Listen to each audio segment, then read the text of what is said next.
Hello everyone. आज के इस वीडियो में हम जानेंगे खेत का क्षेत्रफल मतलब खेत का रकबा कैसे निकालते हैं।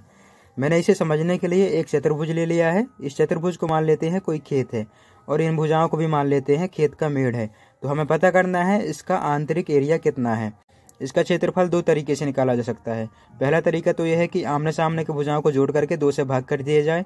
लेकिन आप लोगों को एक बात बता दूं, इसका क्षेत्रफल 100% एक्यूरेसी के साथ नहीं निकलेगा। और दूसरा तरीका मैं बताऊंगा, उस तरीके से इसका क्षेत्रफल बिल्कुल 100% एक्यूरेसी के साथ निकलेगा। तो सबसे पहले जान लेते हैं इसका क्षेत्रफल पहले तरीके से कैसे निकाला जाता है। यहाँ पर आमने सामने की भुजाओं को जोड़ देते हैं आपस में।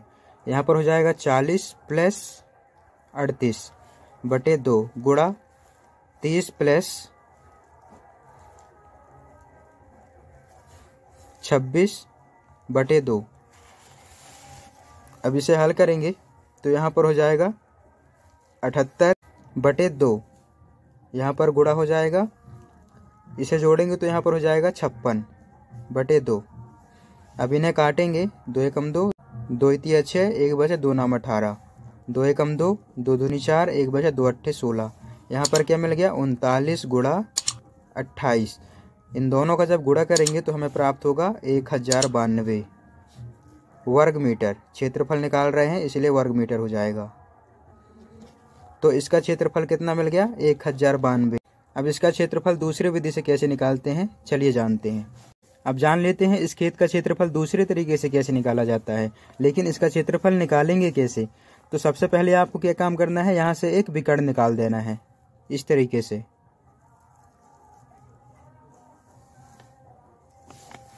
इसके बाद देखेंगे यहाँ पर 2 त्रिभुज बन गई है, लेकिन हमें इस विकर्ण का मान नहीं पता। तो इसका मान कैसे निकालेंगे, इसका मान हम पाइथागोरस प्रमेय से निकालेंगे। तो पाइथागोरस प्रमेय का सूत्र क्या होता है, कर्ण का वर्ग बराबर आधार का वर्ग प्लस लंब का वर्ग। यहाँ पर देखेंगे आधार क्या है 40, 40 का वर्ग प्लस यहाँ पर लंब क्या है 30, तो यहाँ पर 30 का वर्ग हो जाएगा। यहाँ पर क्या रहेगा कर्ण का वर्ग। अब इसके बाद यहाँ पर 40 का वर्ग करेंगे तो 4 चौके 16, 1600 प्लस यहाँ पर 30 का वर्ग करेंगे तो 3 तर का 9 मतलब 900। अब इसके बाद इसे रूट में ले लेते हैं तो कर्ण बराबर क्या हो जाएगा, रूट में 1600 प्लस 900। अब इन्हें जोड़ देंगे तो यहाँ पर हो जाएगा 2500 रूट के अंदर। और 2500 किसका रूट होता है 50 का। तो कर्ण कितना मिल गया 50। यहाँ पर लिख देते हैं इस भुजा का मान मिल गया 50। अब आसानी से इस खेत का क्षेत्रफल निकाल सकते हैं, लेकिन इससे पहले क्या करना होगा, इन दोनों त्रिभुजों का क्षेत्रफल निकालना होगा। तो यहाँ पर लिख लेते हैं A B C D। सबसे पहले ये वाले त्रिभुज का क्षेत्रफल निकालते हैं। तो त्रिभुज का क्षेत्रफल हम एक सूत्र के माध्यम से निकालेंगे। कौन सा सूत्र है, यहाँ पर देखिए, रूट में S into S minus A into S minus B into S minus C। यह सूत्र किसका है आप लोग कमेंट करके बताएंगे। तो यहाँ पर जान लेते हैं S का क्या मतलब है। S को कहते हैं अर्ध परिमाप। तो क्वेश्चन ये हो गया कि परिमाप क्या होता है। परिमाप का मतलब होता है भुजाओं का योग। तो इस त्रिभुज में देखेंगे कितने भुजाएं हैं, 3 भुजाएं। इन तीनों भुजाओं को जोड़ देंगे। यहाँ पर पहली भुजा है 40, दूसरी भुजा है 30 और चौथी भुजा है 50। इन तीनों को जोड़ देंगे तो क्या मिल जाएगा परिमाप। और जब इसका आधा कर देंगे तो क्या मिल जाएगा S। अब इसे जोड़ देंगे यहाँ पर 40, 30, 70, 50, 120। 120 बटे 2 है यहाँ पर, इसे काटेंगे तो 2 छक्का 12, 60 बार में कट गया। S का मान कितना मिल गया 60। तो यहाँ पर देखेंगे A का मान कितना है 40, B का मान कितना है 30 और C का मान कितना है 50। अब यहाँ पर इन चारों का मान रख देते हैं। यहाँ पर हो जाएगा त्रिभुज का क्षेत्रफल बराबर रूट के अंदर S का मान कितना मिला है 60 और यहाँ पर रख देंगे S का मान 60 माइनस A का मान कितना है 40 इंटू फिर से कोष्टक के अंदर S का मान कितना है 60।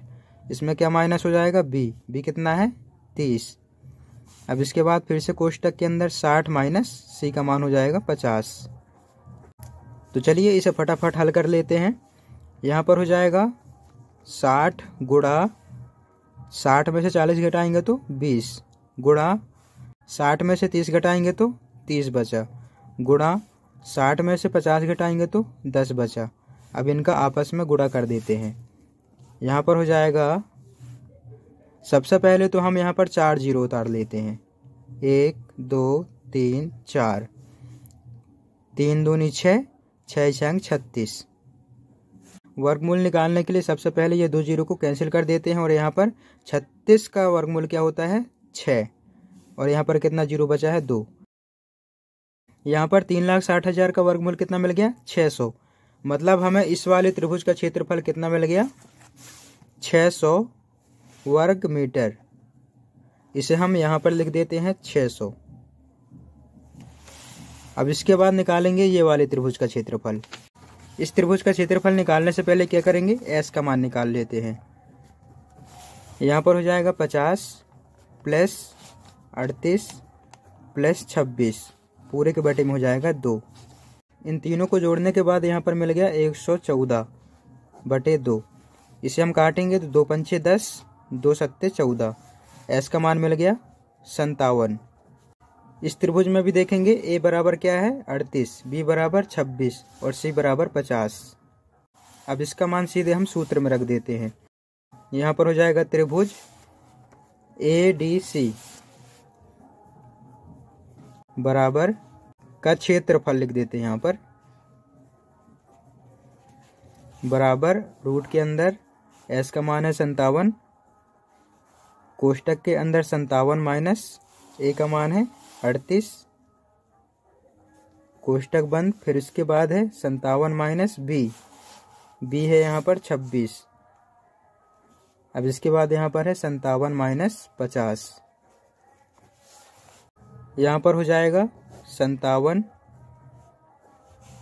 57 में 38 को घटाएंगे तो 19 मिलेगा, और यहाँ पर 57 में 26 को घटाएंगे तो 31 मिलेगा, और यहाँ पर 57 में 50 को घटाएंगे तो 7 मिलेगा।